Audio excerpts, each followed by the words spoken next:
नमस्कार। दोपहर समाचार में आपका स्वागत है।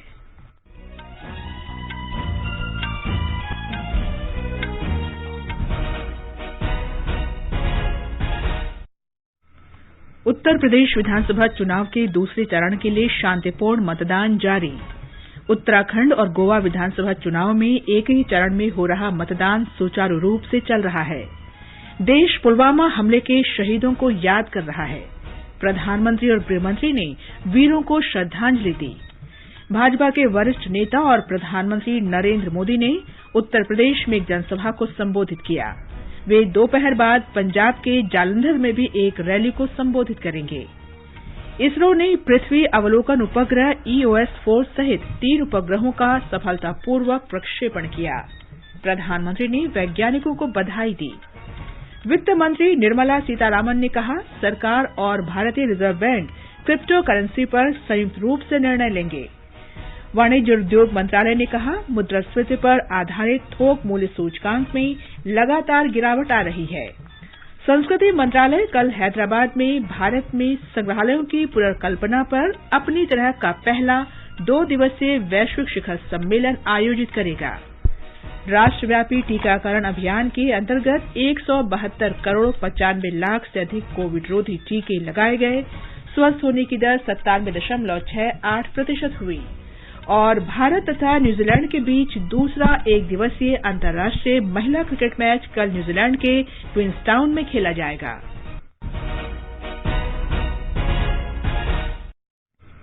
दोपहर समाचार में अदर सईद के साथ मैं कनकलता। कोरोना वायरस के नए स्वरूप ओमिक्रॉन को देखते हुए आपसे अपील है कि सतर्क रहें और पूर्ण टीकाकरण कराएं। 15 से 18 वर्ष के किशोरों और अन्य लोगों के टीकाकरण में भी मदद करें। सुरक्षित रहने के लिए कृपया 3 आसान उपायों का पालन अवश्य करें।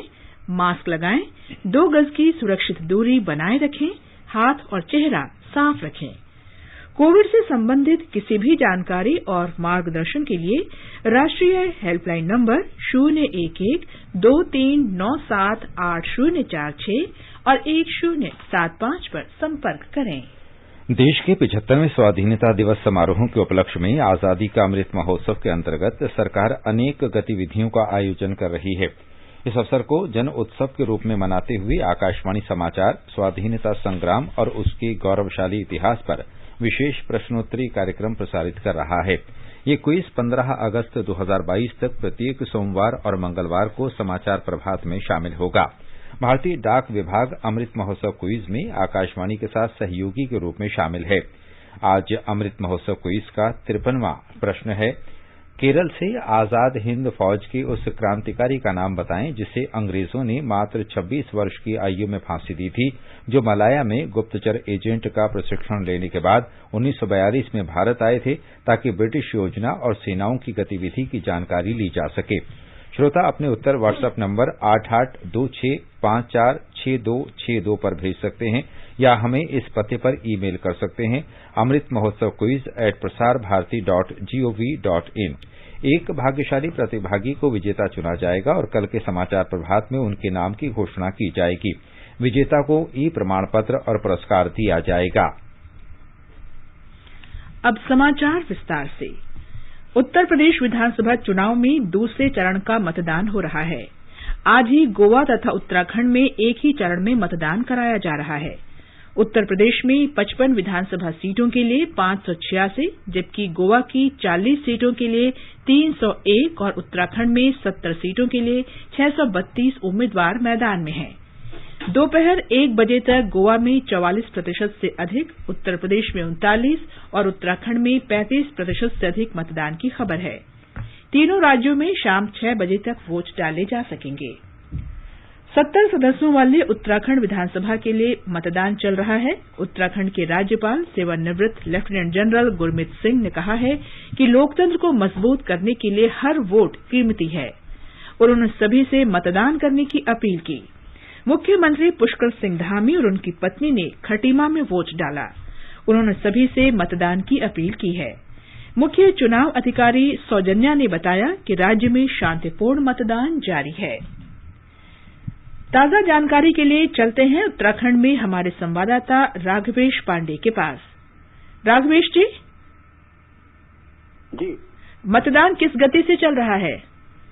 देखिए, उत्तराखंड में मतदान की गति सुबह तो कम थी क्योंकि यहाँ ठंड का असर है। खासकर पर्वतीय अंचल में ठंड का असर था, इसलिए मतदान की गति धीमी थी। शुरू के 1 घंटे में मतदान 5 से 8% कहीं हुआ, लेकिन जैसे से सूर्य ढलने लगा, दिन ढलने लगा, दोपहर तक मतदान की गति बढ़ी है। बड़ी संख्या में लाइन लगे हुए हैं। खासकर पर्वतीय अंचल में अच्छा खासा मतदान हुआ, उत्तरकाशी में अच्छा खासा मतदान हुआ, 40% ज्यादा मतदान हुआ 1 बजे तक।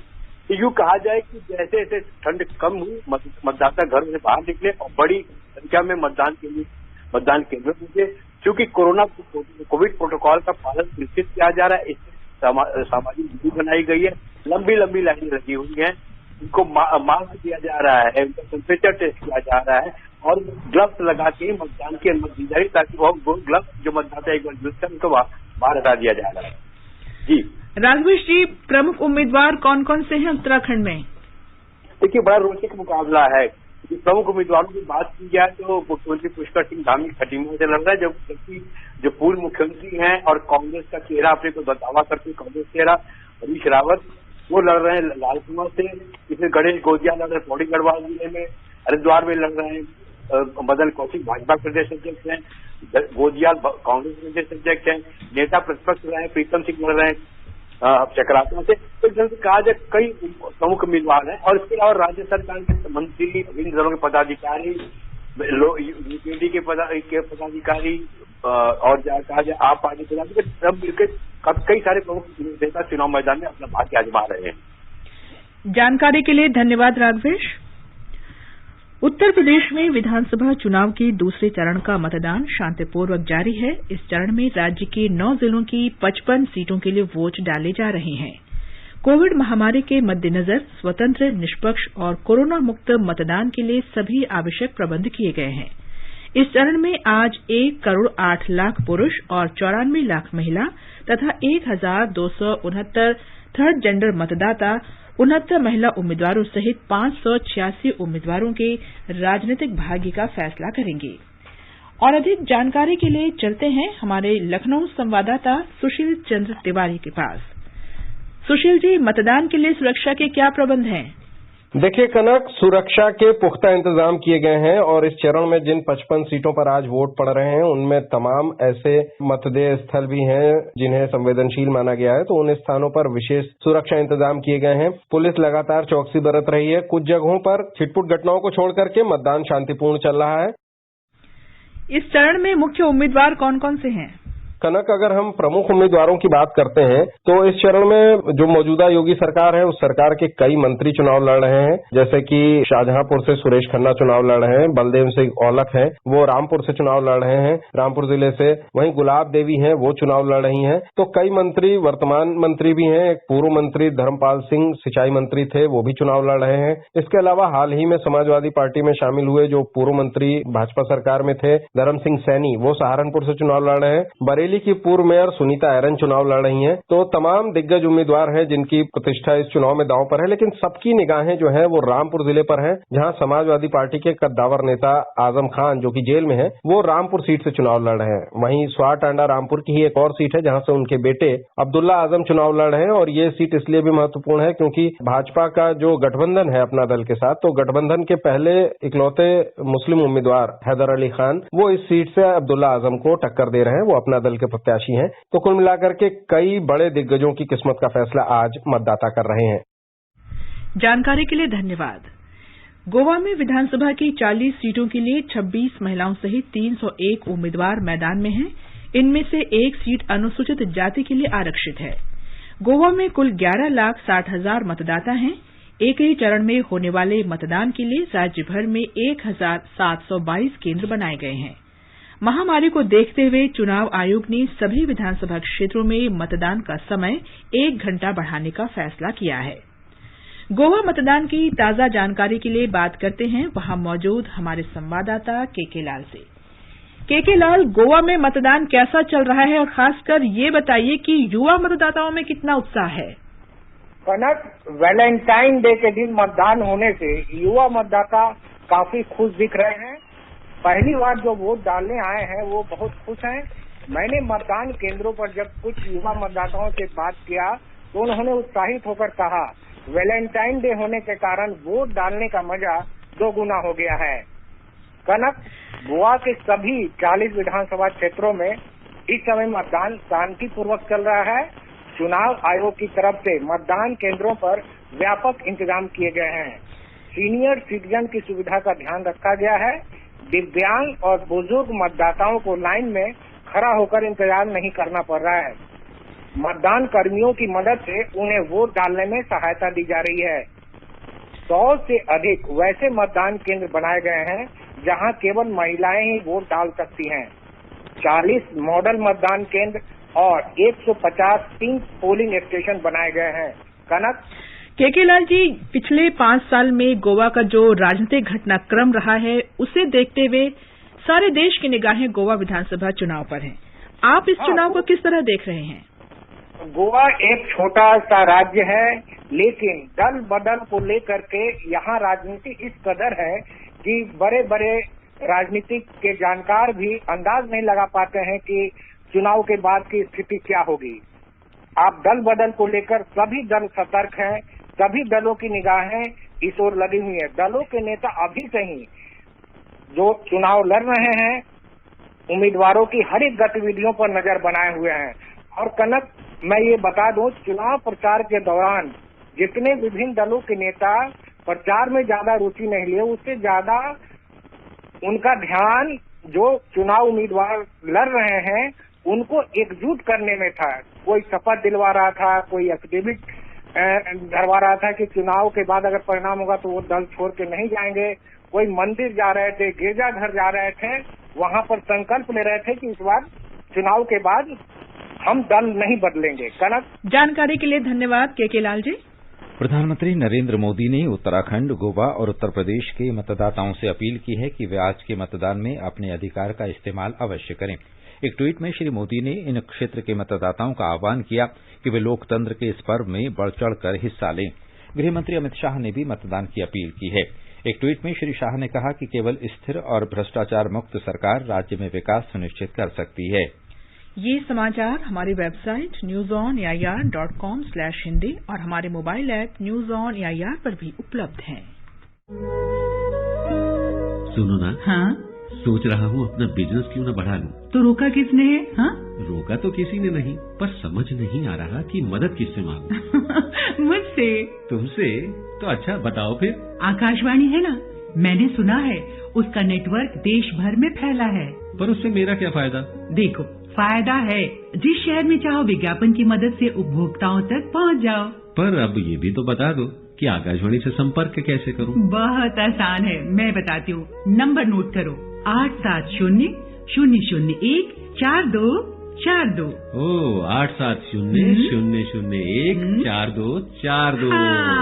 लो, अभी फोन लगाता हूँ 870-001-4242 पर।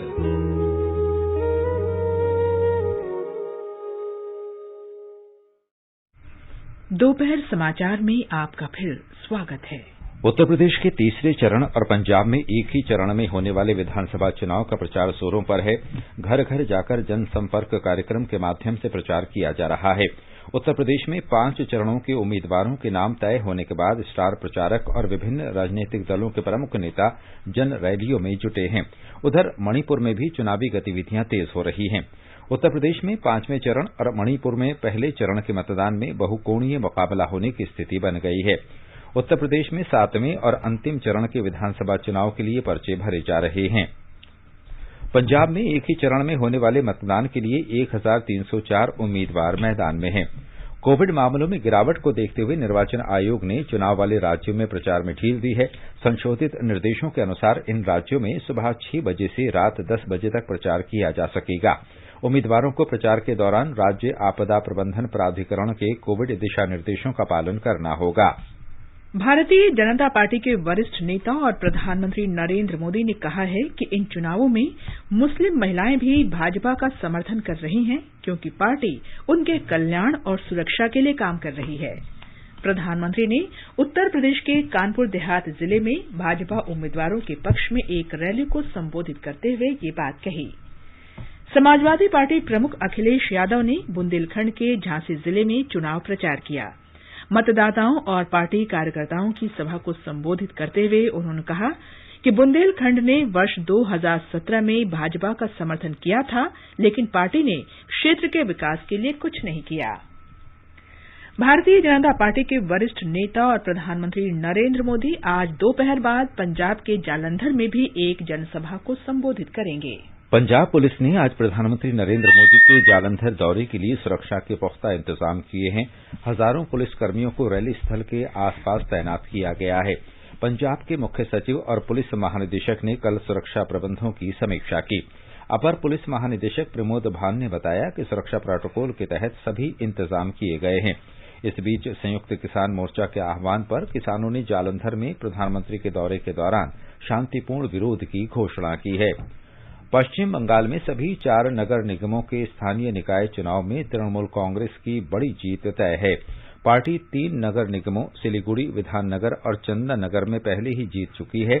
आसनसोल में पार्टी आगे चल रही है। भारतीय अंतरिक्ष अनुसंधान संगठन इसरो ने श्रीहरिकोटा के सतीश धवन अंतरिक्ष केंद्र से ध्रुवीय उपग्रह प्रक्षेपण यान PSLV-C52 का सफल प्रक्षेपण किया। इस यान से 3 उपग्रह अंतरिक्ष में भेजे गए। इसरो के अध्यक्ष CS सोमनाथ ने कहा है कि प्रक्षेपण सफल रहा है और इसके सभी 4 चरण पूरे हो गए हैं। उन्होंने सफलता के लिए PSLV टीम का आभार व्यक्त किया। With the successful mission of PSLV-C52, EOS-04, what we have accomplished today is really marvelous. All the 3 satellites, EOS-04, InspireSat, as well as INS-2TD, have been injected as precisely as possible into their desired orbits. I express my sincere gratitude to all the team members as well as their family members for accomplishing this mission flawlessly. My best wishes to all the satellite teams for excellent and wonderful years ahead in orbit. प्रधानमंत्री नरेंद्र मोदी ने ध्रुवीय उपग्रह प्रक्षेपण यान PSLV के जरिए उपग्रह EOS-04 के सफलतापूर्वक प्रक्षेपण के लिए भारतीय अंतरिक्ष वैज्ञानिकों को बधाई दी है। ट्वीट संदेश में श्री मोदी ने कहा कि EOS-04 उपग्रह सभी मौसम में कृषि, वानिकी, मिट्टी की नमी और भूजल विज्ञान से संबंधित तथा बाढ़ संभावित क्षेत्रों के चित्र उपलब्ध कराने में सक्षम होगा। आगे बढ़ने से पहले मुख्य समाचारों पर एक नजर। उत्तर प्रदेश विधानसभा चुनाव के दूसरे चरण के लिए शांतिपूर्ण मतदान जारी। उत्तराखंड और गोवा विधानसभा चुनाव में एक ही चरण में हो रहा मतदान सुचारू रूप से जारी। देश पुलवामा हमले के शहीदों को याद कर रहा है। प्रधानमंत्री और गृहमंत्री ने वीरों को श्रद्धांजलि दी। भाजपा के वरिष्ठ नेता और प्रधानमंत्री नरेंद्र मोदी ने उत्तर प्रदेश में एक जनसभा को संबोधित किया। वे दोपहर बाद पंजाब के जालंधर में भी एक रैली को संबोधित करेंगे। इसरो ने पृथ्वी पर नजर रखने वाले उपग्रह EOS-04 सहित 3 उपग्रहों का सफलतापूर्वक प्रक्षेपण किया। प्रधानमंत्री ने वैज्ञानिकों को बधाई दी। वित्त मंत्री निर्मला सीतारामन ने कहा, सरकार और RBI क्रिप्टो करेंसी पर संयुक्त रूप से निर्णय लेंगे। और भारत तथा न्यूजीलैंड के बीच दूसरा एकदिवसीय अंतर्राष्ट्रीय महिला क्रिकेट मैच कल न्यूजीलैंड के क्वींसटाउन में खेला जाएगा। वित्त मंत्री निर्मला सीतारामन ने कहा है कि क्रिप्टो करेंसी के मुद्दे पर सरकार और भारतीय रिजर्व बैंक मिलकर काम कर रहे हैं और इस बारे में कोई भी फैसला मिलकर ही लिया जाएगा। उन्होंने कहा कि सिर्फ क्रिप्टो करेंसी पर ही नहीं बल्कि सभी मुद्दों पर सरकार और भारतीय रिजर्व बैंक के बीच पूरा तालमेल है। नई दिल्ली में बजट के बाद भारतीय रिजर्व बैंक के केंद्रीय निदेशक मंडल की परंपरागत बैठक को संबोधित करते हुए वित्त मंत्री ने ये बात कही। ये समाचार आकाशवाणी से प्रसारित किए जा रहे हैं। ताजा समाचार जानने के लिए आप हमारे Twitter handle @AIR News Hindi को फॉलो कर सकते हैं। आजादी का अमृत महोत्सव के लिए सभी उपभोक्ताओं को शुभकामनाएं। हॉलमार्क सोने की शुद्धता सुनिश्चित करता है। हमेशा हॉलमार्क वाले सोने के आभूषण खरीदें। उपभोक्ता संबंधित किसी भी शिकायत के लिए कृपया राष्ट्रीय उपभोक्ता हेल्पलाइन के टोल फ्री नंबर 14404 पर संपर्क करें। उपभोक्ता मामले विभाग, भारत सरकार द्वारा जनहित में जारी। जागो ग्राहक जागो। आकाशवाणी समाचार की विशेष प्रस्तुति धरोहर में स्वतंत्रता आंदोलन के उन भाषणों, नारों और कविताओं से नई पीढ़ी को परिचित किया जाता है जिन्होंने आजादी के दीवानों में उत्साह का संचार किया था। धरोहर प्रत्येक सोमवार शाम 4:45 पर परिक्रमा कार्यक्रम में प्रसारित किया जाता है। आजादी के अमृत महोत्सव के अंतर्गत आइए अब सुनते हैं आकाशवाणी की विशेष प्रस्तुति आजादी का सफर। आजादी का अमृत महोत्सव।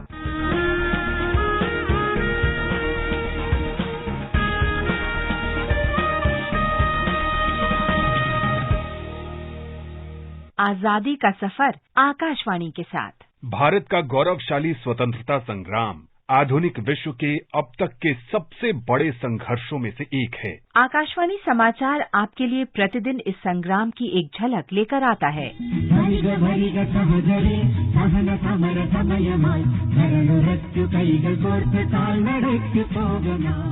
आज की कड़ी में हम स्वतंत्रता सेनानी अकम्मा चेरियन को याद करते हैं, जिनका जन्म 14 फरवरी 1909 को त्रावणकोर में हुआ था। पेशे से वो शिक्षिका थीं, लेकिन भारत के स्वतंत्रता आंदोलन में शामिल होने के लिए उन्होंने नौकरी छोड़ दी। गांधी जी ने उन्हें त्रावणकोर की झांसी की रानी की उपाधि दी थी।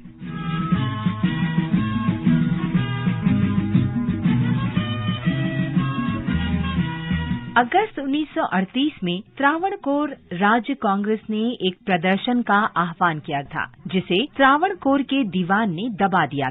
बड़ी संख्या में लोग सविनय अवज्ञा आंदोलन में शामिल हुए और कई राष्ट्रवादी नेताओं को जेल में डाल दिया गया। अकम्मा चेरियन, जो उस समय केवल 29 वर्ष की थी, इस कठिन समय में एक साहसी नेत्री के रूप में उभरी। उन्होंने जेल में बंद नेताओं को रिहा करने और त्रावणकोर में एक जिम्मेदार सरकार स्थापित करने के लिए ब्रिटिश शासन पर दबाव बनाने के लिए एक विशाल रैली का आयोजन किया। इसमें 20,000 से अधिक लोग शामिल हुए। देश भर के लोगों ने अकम्मा चेरियन के अदम्य साहस की सराहना की।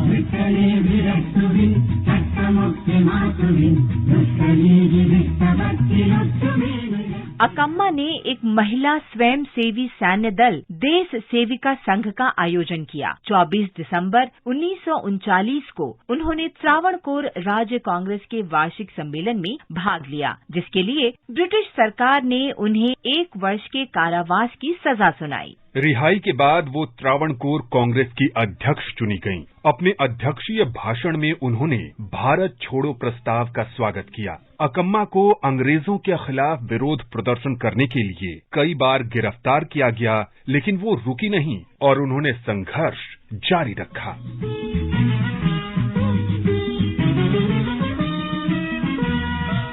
1947 में स्वतंत्रता के बाद अकम्मा त्रावणकोर से विधानसभा के लिए चुनी गईं। 1967 में अकम्मा ने सक्रिय राजनीति छोड़ दी। अपनी आत्मकथा में उन्होंने अपने जीवन का सार प्रस्तुत करते हुए लिखा,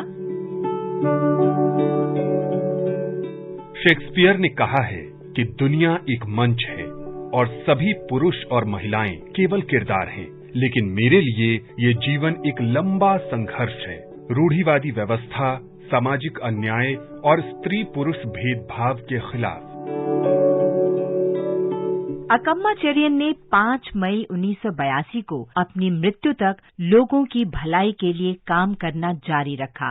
हम इस महान स्वतंत्रता सेनानी को नमन करते हैं।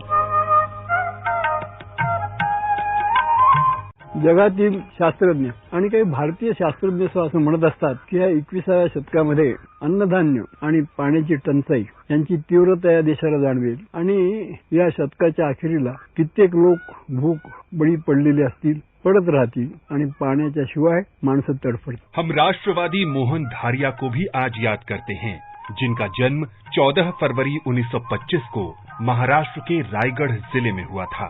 धारिया 16 साल की छोटी सी उम्र में ही स्वतंत्रता संग्राम में कूद पड़े थे।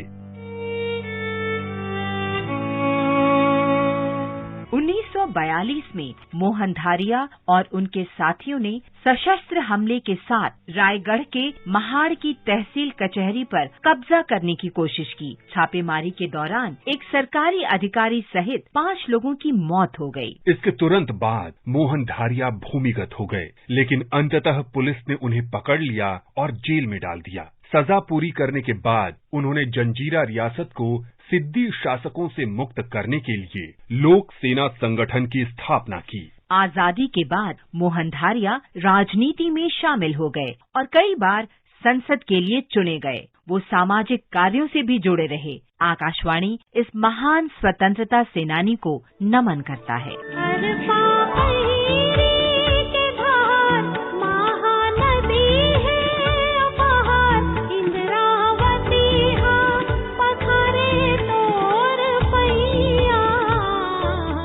हम राष्ट्रवादी श्यामा चरण शुक्ल को भी याद करते हैं, जिनका निधन 14 फरवरी 2007 को हुआ था। श्यामा चरण स्वतंत्रता आंदोलन से प्रेरित थे और उन्होंने 1942 में भारत छोड़ो आंदोलन में भाग लिया। आजादी के बाद श्यामा चरण राजनीति में आ गए। उन्होंने 1967 में राज्य के सिंचाई मंत्री और 1969, 1975 और 1989 में मुख्यमंत्री का पद संभाला। हम इस महान राष्ट्रवादी को सलाम करते हैं। इसके साथ ही आजादी का सफर आकाशवाणी समाचार के साथ श्रृंखला का ये अंक समाप्त हुआ। मिलते हैं कल अगली कड़ी में।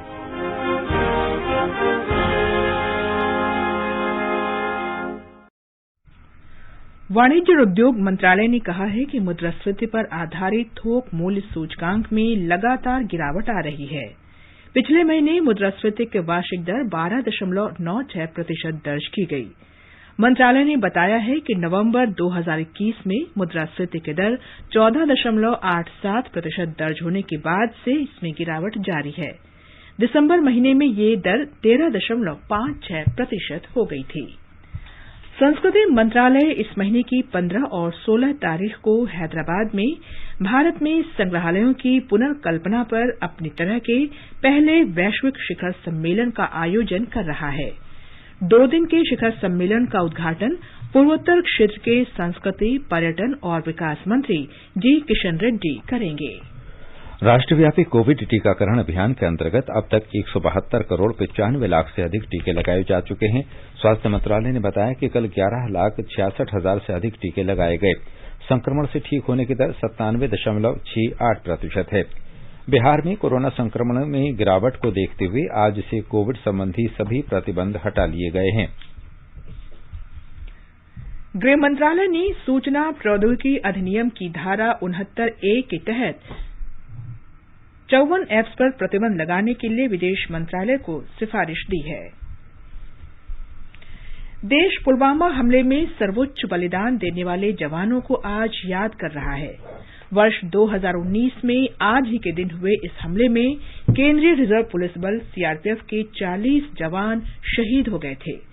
प्रधानमंत्री नरेंद्र मोदी ने पुलवामा के शहीदों को श्रद्धांजलि अर्पित की है और राष्ट्र के प्रति उनकी उत्कृष्ट सेवाओं को याद किया है। महिला क्रिकेट में भारत और न्यूजीलैंड के बीच दूसरा अंतर्राष्ट्रीय एक दिवसीय मैच कल क्वींस टाउन के ओवल में खेला जाएगा। और अब एक नजर आज के मौसम पर। राष्ट्रीय राजधानी दिल्ली और कोलकाता में आसमान साफ रहेगा। चेन्नई और मुंबई में आंशिक रूप से बादल छाए रह सकते हैं। उत्तर भारत में श्रीनगर और मुजफ्फराबाद में आंशिक रूप से बादल छाए रहने और मध्यम बारिश हो सकती है। बुलेटिन समाप्त होने से पहले अमृत महोत्सव क्विज का आज का प्रश्न फिर सुन ले। केरल से आजाद हिंद फौज के उस क्रांतिकारी का नाम बताएं जिसे अंग्रेजों ने मात्र 26 वर्ष की आयु में फांसी दी थी। ये क्रांतिकारी मलाया में गुप्तचर एजेंट का प्रशिक्षण लेने के बाद 1942 में भारत आए थे ताकि ब्रिटिश योजना और सेनाओं की गतिविधि की जानकारी ली जा सके। अंत में मुख्य समाचार एक बार फिर। उत्तर प्रदेश विधानसभा चुनाव के दूसरे चरण के लिए शांतिपूर्ण मतदान जारी। उत्तराखंड और गोवा विधानसभा चुनाव में एक ही चरण में हो रहा मतदान सुचारू रूप से चल रहा है। देश पुलवामा हमले के शहीदों को याद कर रहा है। प्रधानमंत्री और गृहमंत्री ने वीरों को श्रद्धांजलि दी। भाजपा के वरिष्ठ नेता और प्रधानमंत्री नरेंद्र मोदी ने उत्तर प्रदेश में एक जनसभा को संबोधित किया। वे दोपहर बाद पंजाब के जालंधर में भी एक रैली को संबोधित करेंगे। इसरो ने पृथ्वी पर नजर रखने वाले उपग्रह EOS-04 सहित 3 उपग्रहों का सफलतापूर्वक प्रक्षेपण किया। प्रधानमंत्री ने वैज्ञानिकों को बधाई दी। वित्त मंत्री निर्मला सीतारामन ने कहा, सरकार और आरबीआई क्रिप्टो करेंसी पर संयुक्त रूप से निर्णय लेंगे। भारत ने चीन के 54 ऐप्स पर प्रतिबंध लगाया। और भारत तथा न्यूजीलैंड के बीच दूसरा एक दिवसीय अंतर्राष्ट्रीय महिला क्रिकेट मैच कल न्यूजीलैंड के क्वींसटाउन में खेला जाएगा। इसके साथ ही दोपहर समाचार का ये अंक समाप्त हुआ। नमस्कार।